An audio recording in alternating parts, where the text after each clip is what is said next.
Hello everyone, this is Amit Latigra.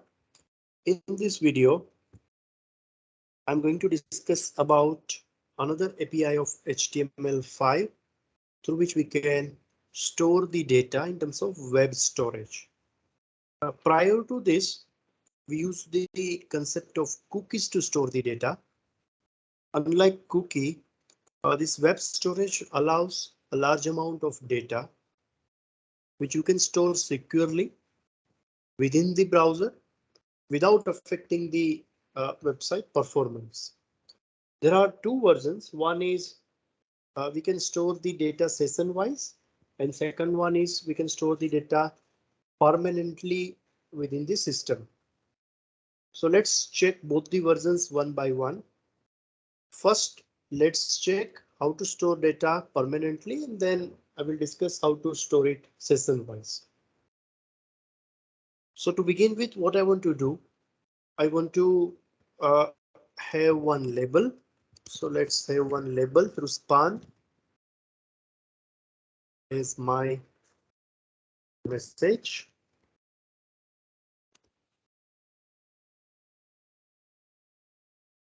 Let's break the line and let's have one script.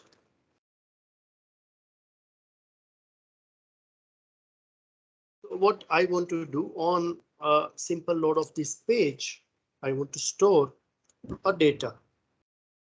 So I want to store a data on permanent basis, so we can use a local storage.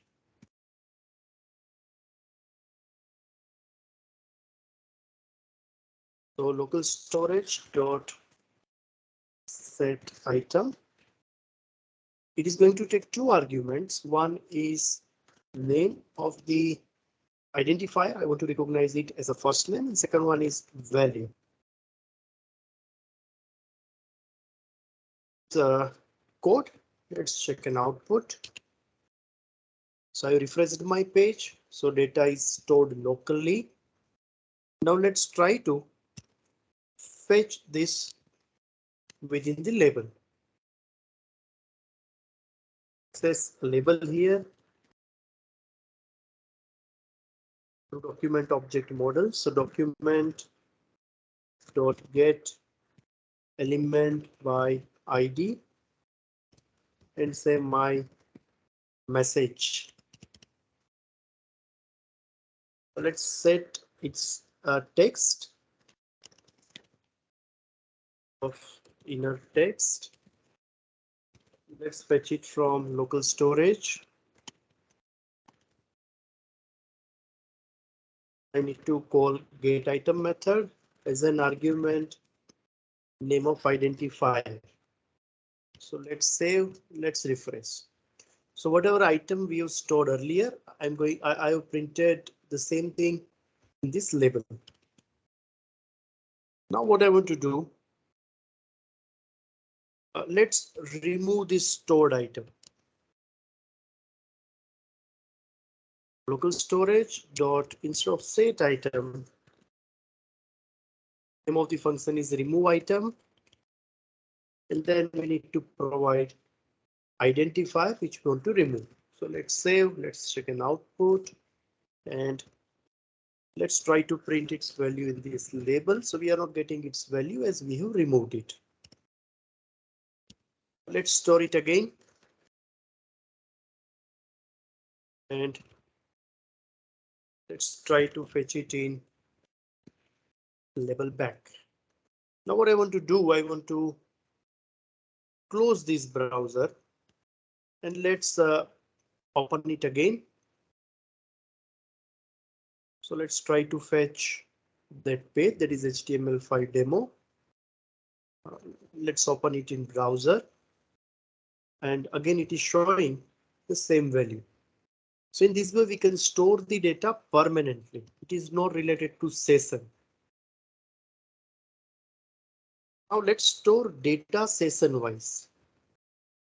So instead of local storage, what we need to use is session storage. So session storage dot set item. We have saved name through first name. Name is Amit. Let's save. And let's refresh this page. In the same session, let's try to retry. So let's retry it in label. Instead of local storage, now it is session storage. Let's check an output. So it is available. Let's remove this. Let's uncomment this statement. Instead of local storage, it is now session storage. Let's remove. Let's check an output. Try to print a value in label. And let's set it back. Let's check whether it is working or not. So let's uncomment this code and it is available. Now it is related to a session. So what I'm doing, I'm closing this browser and let's try to execute it back. So as now I am in a different session, I am not in a position to get the value whatever I stored earlier. So in this video, I demonstrated how to use a Webstorage API of HTML5. I hope you like this video. For any questions or comments, feel free to use the comment section of this video. Thanks for watching this video. Have a good time ahead.